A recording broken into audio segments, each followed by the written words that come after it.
control, meaning the extent to which and the amount of time to which your blood glucose is staying elevated during the day. If that's staying low, you are, by nature of that fat, going to be burning more fatty acids and producing more ketone bodies as a product of that low carbohydrate availability.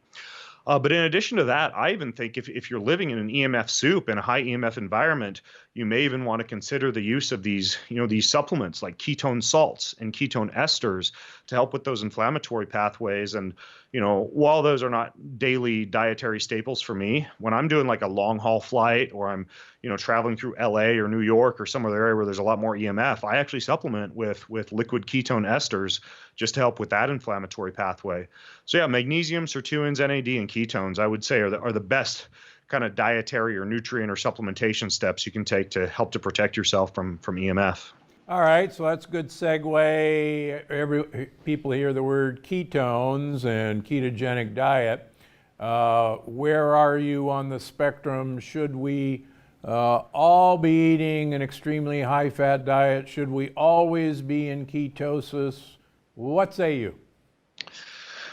Yeah, I mean that's a big issue, and the short answer is no. I mean, the same ketogenic diet that may have helped your neighbor to lose 20 pounds for you could completely screw you metabolically. For example, maybe you have an FTO gene that would predispose weight gain and inflammation in response to saturated fat intake that exceeds about 10% of your total fat intake, which if you look at a modern newfangled ketogenic bastardized diet full of butter and coconut oil and, huge cuts of meat streaked with fat, then that's going to be an issue for you, especially if you have that gene. Maybe you have poor liver or gallbladder function that dictates that you're going to have some digestive difficulties with that amount of fat throughput.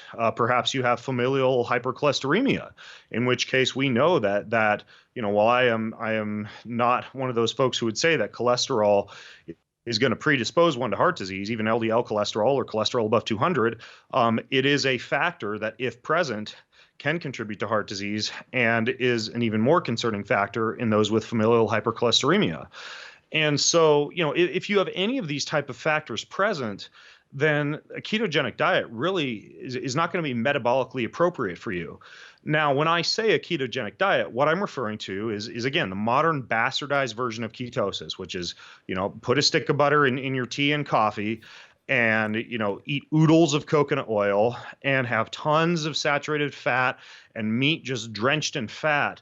Whereas if you look at the physiology of ketones, the way that we would have naturally attained high levels of ketone bodies in the past would have been via restricted feeding windows, such as the use of intermittent fasting. It would have been via certain periods of time of caloric restriction or low amount of available calories.